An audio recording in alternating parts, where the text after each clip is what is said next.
Good afternoon, everyone. USDA cutting both Brazilian and Argentinian grain output for the year, plus they're cutting the ending stocks for the global reserves 14%. You see why China's now exempting U.S. pork and soybeans from any trade duties. Polar pulse, thunder, snow, extremely rare as we dip temperatures in late spring. We saw anomalies with lightning strikes in the North Pole August. And finally, some numbers coming out of the devastating blizzard across grow zones in Canada and United States. Cold means instant stop to the grow season. Soybean harvest, dismal. Corn harvest, barely visible. USDA increases or decreases, laughable. And with the trade wars and the Federal Reserve lowering rates and talks of stock market plunges across the planet growing louder, isn't it time you start to consider gold and silver? Gold is sitting near 7-year highs, and the Bank of America says the price per ounce of gold could increase by $500 in the next year. Patriot Gold Group is Consumer Affairs' top-rated gold IRA dealer.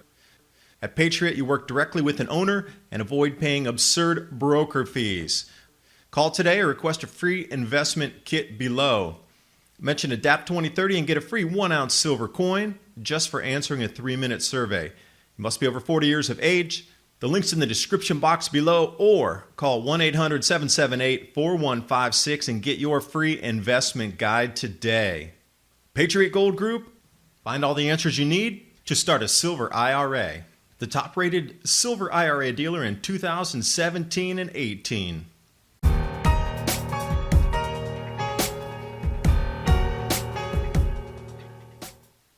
Rosy USDA forecast for Argentina snubbed yet again. Private analysts are putting below 19 million tons, around 18.3 to 18.5 million, but the USDA up around 21 million tons. The country is the world's 5th largest wheat exporter after Russia, EU, Canada, and Ukraine, but has been affected by frost and hail in fields that have not suffered this fate before. The lowest crop yield in 3 years. Take a look at Argentina on the map here, and you see below that Antarctica. Have you noticed the strange storms pervading New Zealand, Australia, and now Argentina with cold out of season? Perhaps this is the reason that their yields have decreased. Also, rosy forecast USDA for Brazil / 3 million tons.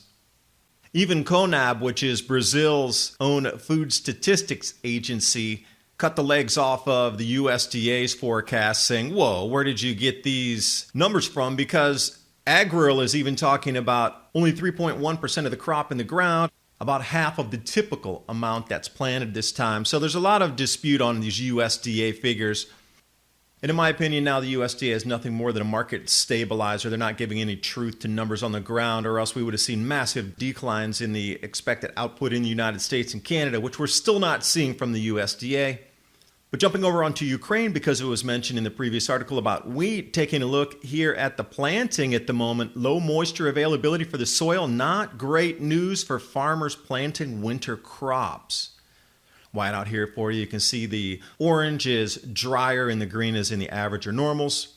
Is this a one-year planting event? Not sure. We'll see as we move through. But the check lands in the mega droughts of the Grand Solar Minimums just north of here.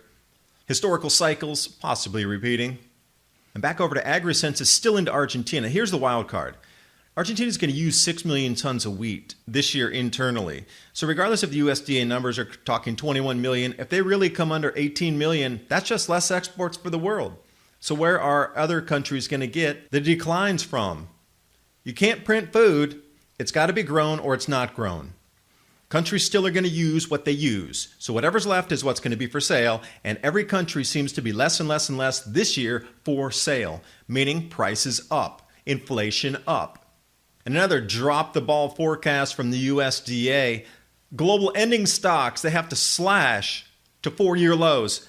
But in the beginning of the year, they told it was going to be rosy, highest yields ever, increasing 2% for the global. But wait, how did that just drop? They're talking about just even these storms wiping out another 2% from the U.S. supply, but private forecasters put that at a much, much higher number. And what's so laughable about these USDA forecasts here, how is the United States only declining 4% in grain production when they're looking at a 40% decline in corn alone? 15% at the minimum declines in soybeans, and wheat taking a hit up to 4 to 5%.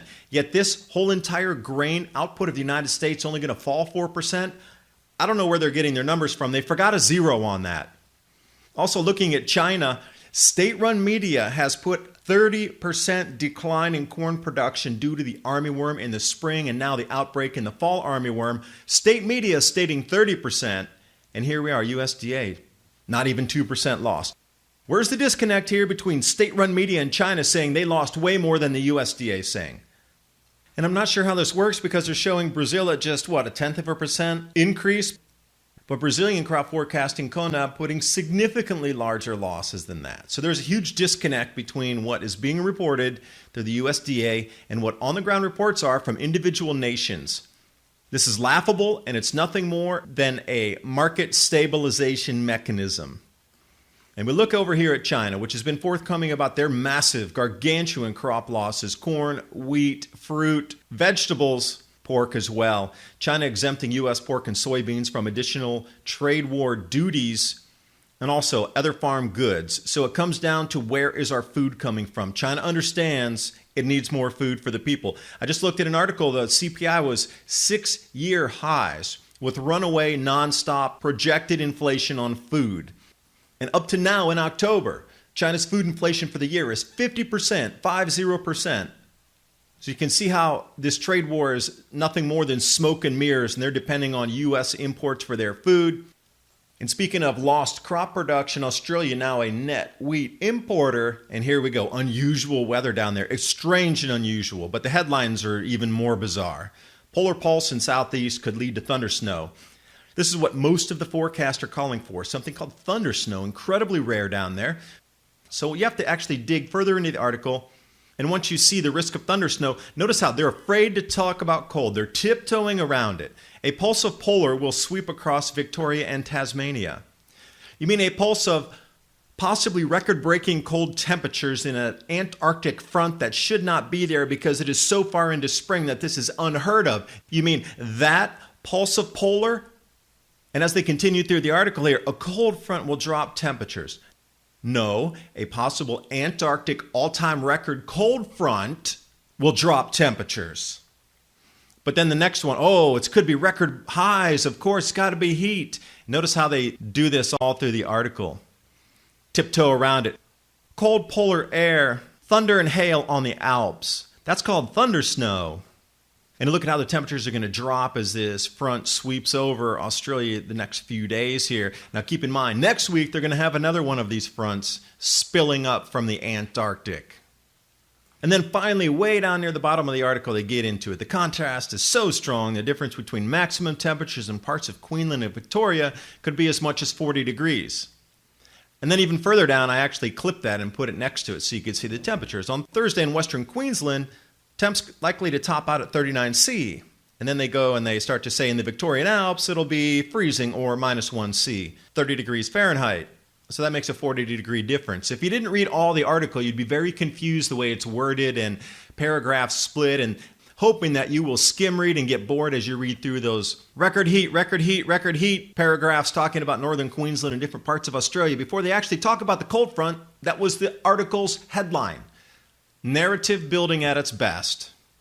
And speaking of unusual polar events, back in August here, this lightning strikes near the North Pole, extremely rare. So it looks like both polar regions are showing extremes and different electrical phenomenon, wind patterns, etc., based on moving jet streams as our magnetosphere weakens. Case in point here, Arctic front in the United States, decimating crops, not destroying, decimating.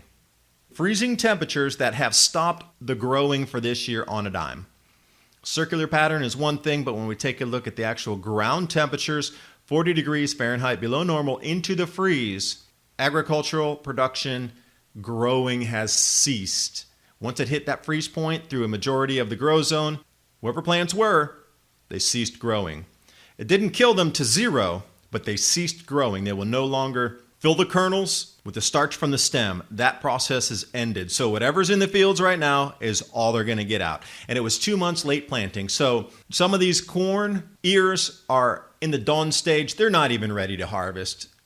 It's going to be animal fodder at best or silage at worst. So USDA is going to have to drastically downgrade their figures. And when we look at places like Denver here as that front swept eastward, these are the coldest temperatures since the late 1800s and the most ferocious temperature drops ever recorded. And somehow the media is saying, well, it was just like a little cold front kind of moved through and, hundreds of cold records and snow records smashed just a few weeks after summer. Forget that. It's going to be hot. There's a fire in California or something. But it's all about your food. Are you going to eat this year? Yes. What about next year? It's going to be way more expensive. 2023, when the true crop losses are expected, where we won't grow enough to feed the planet, where is our food going to come from? Case in point, soybeans harvested. That red line at the very bottom, almost indiscernible amongst the other colors. Yeah, that's where we are this year. So many acres are under snow from that last blizzard that just passed through. Now the corn maturity level, wherever it stops right there is where it stops for the year pretty much. There might be a few areas further south, but generally where that blizzard passed over, it's done growing for the year, which also brings us right into that bottom red line there. That's nearly indiscernible as well. That's where the corn harvest is this year in the United States. Why is the USDA not telling us this? Why are they putting out these fictitious numbers continuously with no warning to you or the general public about your food prices about to skyrocket? It really baffles me on how this information is being masked in plain sight. And if you want to know where the crop zones are going to continue to go offline, with the forecast out to 2023 and 2028 of what we can expect with food prices, Climate Revolution, the Grand Solar Minimum, the maps are inside there so you can track the crop losses with what was expected based on past cycles through the reconstruction of the Maunder Minimum in the 1640s. Great graphics inside there. The link's in the description box below. Thanks for watching, and I will see you next video.